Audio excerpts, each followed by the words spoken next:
Hey, welcome back to the Positive Podcast. Glad you're tuning in. The host, Jeremy, Todd, jacked up, fired up like always. Beautiful Monday, August 16th, coming to you live from the world headquarters.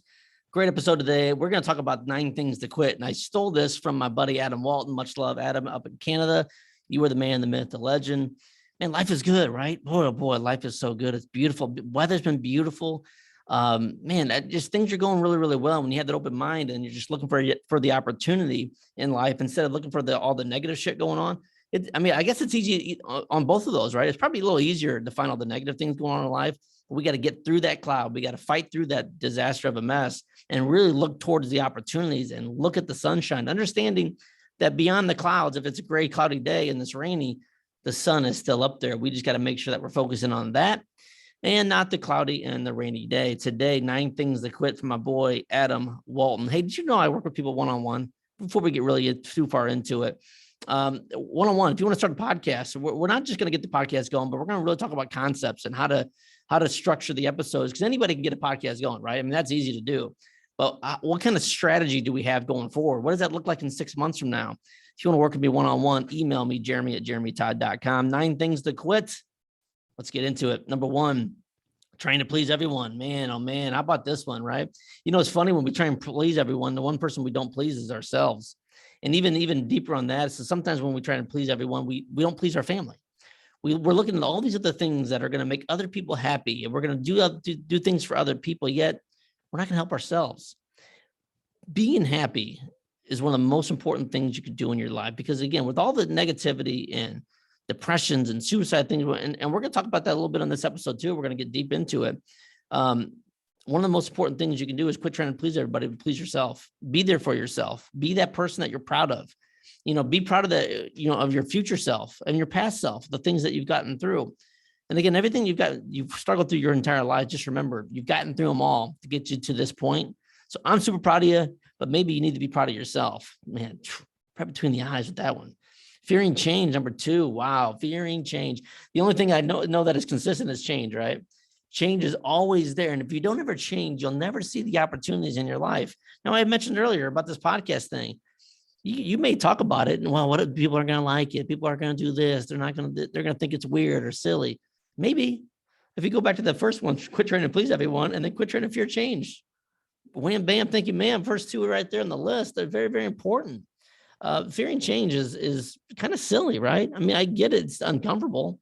You know, the old saying, I've said it a million times, you got to be comfortable being uncomfortable. But again, that's obviously it's going to happen in your life. So quit fearing change. Fear not changing. How about that one? Fear your life if you don't change. Man, that's scarier than anything. Number 3, living in the past. We all know that Al Bundy guy scored 5 touchdowns in his high school game, yet he's not made nothing from his life. Don't be that person. The past is in the past for a reason. They call it the past for a reason, right? We're not looking back. We're looking forward.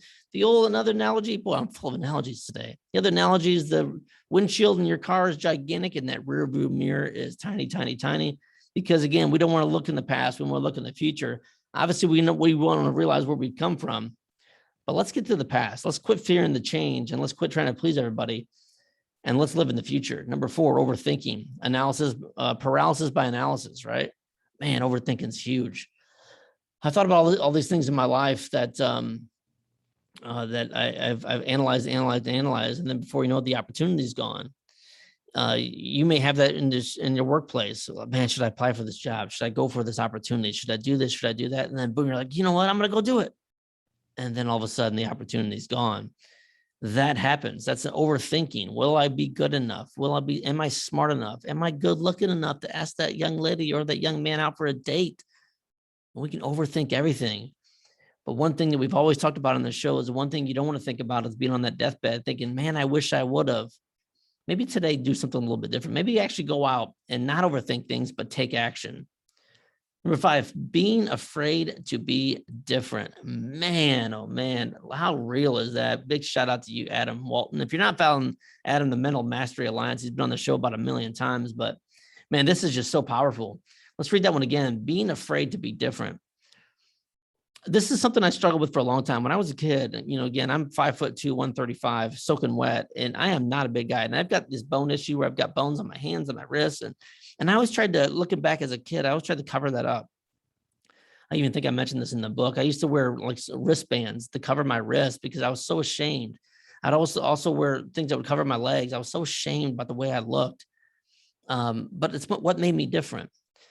And it's taken time. Now I still get people to look at me and I still get the short jokes. I get all that. But what I've also understood and learned to embrace is that it's also made me more confident. It's made me understand that I'm beautiful the way I am. And so are you. You're perfect just the way you are. If you're short, you're tall, you're overweight, you're too skinny, whatever the case is, whatever the adjective that we want to put on ourselves, none of that shit matters. What really matters is what you have in your heart and who you are in your head. If you can live with that and understand that you do have greatness within, none of that stuff ever matters, but being afraid makes it so unique. One of my downfalls, and I'll be, I'm trying to be the positive guy on the negative side, but I am terrible at remembering names, and a lot of people know me and remember me. The reason that is because I am 5'2". People are going to remember me because I'm unique. I'm special. I'm different. It makes it hard to remember other people's names because everybody remembers me, right? I mean, when I walk into a room, people stare at me because I got this. Number one, my physique and my stature. Number two, man, I'm full of piss and vinegar. People are going to remember me, and it's hard sometimes for me to remember other people. I guess that's a good blessing, right? I mean, so many people know who I am, but I don't know who they are. But that's, again, I'm not afraid to be different anymore. And I would encourage you to do the same thing. Number 6, beating yourself up over mistakes. That's real too, right? Hey, I shouldn't have treated that person that bad. Well, I shouldn't have done this. I should have done that. But when I read this, the first thing that I really mentioned was, again, beating yourself up over mistakes. The only person that beating yourself up is yourself, right? I mean, what you need to do is, if it's that big of a difference, go to apologize to that person that you may have done wrong. Apologize to yourself. I guess that's really more important than anything. Apologize to yourself, because we're not perfect. We're going to make mistakes. This life is so difficult. Apologize to yourself, but even more importantly, man, can you imagine if you've wronged somebody in the past? And you don't have to, again, hey, let's be real. We're in a social media age and a text age and email age. Maybe you don't even have to go face to face with them. Maybe just send in the instant message on Facebook or Instagram, just saying, hey, this may sound weird. I think it's one of the steps of Alcoholics Anonymous, or write to people you've done wrong.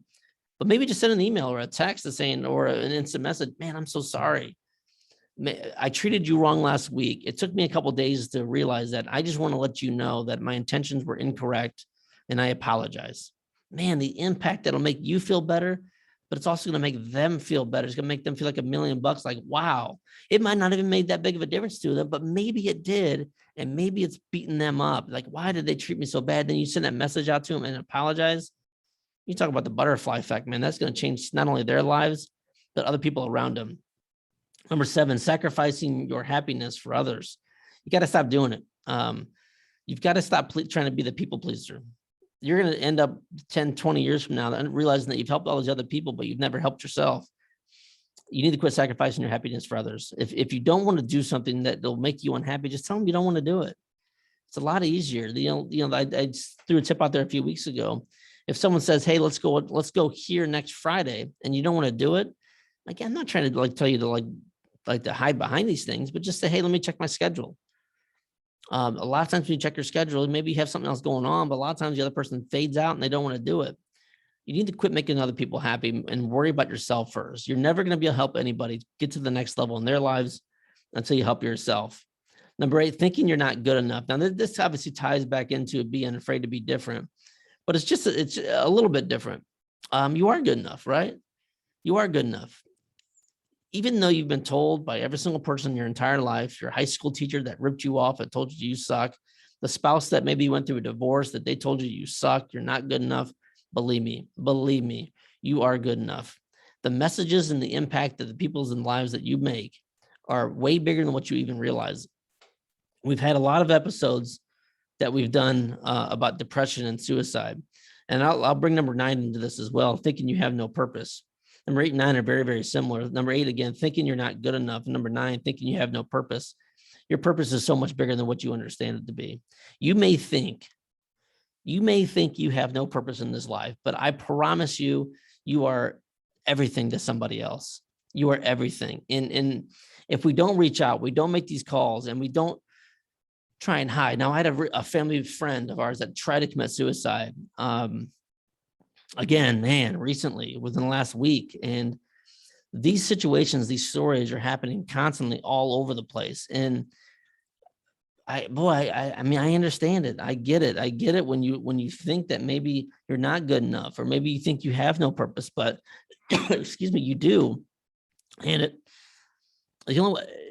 there's two things. One thing is it's sad because if you get a chance to go to your funeral before you die, you'd see all the people that love and care for you. But yet when you're in the sitting in the pouring rain in the darkness, we don't realize that there's so much light out there just outside of our fingertips. We got to get out of our own way, but we got to get help. And maybe getting help isn't from the loved one that we have a relationship with, that we're talking to every single day, or a friend. Maybe that's not the help we need. Maybe because sometimes in that situation, we're afraid of what they'll think of us. They won't think that we're as strong as what they think we are. Maybe they think we're weak. Maybe they think we're this or that. And obviously, if it's a true fan, they're not going to think that. I mean, you can always reach out to me, Jeremy@jeremytodd.com. I don't even know you, chances are, but I believe that there's so many people out there that need you around. But the bigger thing is just getting help from somebody maybe you don't know. And maybe that's me. And again, I'm no professional. I'm no doctor. I'm just a normal dude, right? But I understand the importance and significance. After you go to a funeral of someone that thought that the world was too big and too difficult, and you realize how many people actually love and care for this person, man, just don't do it, right? Just give yourself another break, give yourself another chance, continue to fight. And whether you listen to this episode and you feel like $1 million when you get done, believe me, the tough times are going to come again. And you got to be mentally ready for it and understanding that, oh yeah, this is what Jeremy was talking about. It's back again, but now it's back even worse. What do I do to get out of this funk? I need to reach out to that same person. I need to reach out to somebody different. I need to go for a walk. I need to read a book. I need to do something. But staying where you are is not going to make the situation any better. And if you go back through all these things, 9 things to quit. Number 1, trying to please everybody. Fearing change. I mean, change is important. Living in the past does not define your future. Overthinking things. You're beautiful. You're strong. Being afraid to be different, man. If anybody's afraid to be different, it's got to be me. But you just got to get over that. Again, man, look, if you know me, you know what I'm talking about. Sacrificing your happiness for others, thinking you're not good enough, and thinking you have no purpose. It's time to quit all 9 of those things. It's time to realize how much power there is within you and how much greatness you have. This episode and this podcast is really geared to all the people that are in the bad spot. And this is the positive side, where we can go to and find a place where we can find cool stories and find different ways to get to the next level and be vulnerable about it. Because at the end of the day, man, we're all in it together. I'm vulnerable with you. You be vulnerable with me. And I promise you, we'll get to the next side. The Positive Side Podcast. Shoot me those emails, Jeremy@jeremytodd.com. Share this episode. Share this episode with someone you love, someone you care for, and let's continue to spread the positivity, the message of this show, to understand that we do have greatness within. Leave me those 5-star reviews. It allows other people to find the show. Go to Facebook, like that page. If you haven't liked the page, I'm not sure what you're waiting for. Connect with me on Instagram, like me on and subscribe on YouTube. We're all in it together. We all got to get through this negative time and understand that the positivity is right on the other side of change. I say it in every single episode and mean it from the bottom of my heart. You've got greatness within. Like always, this is the positive side.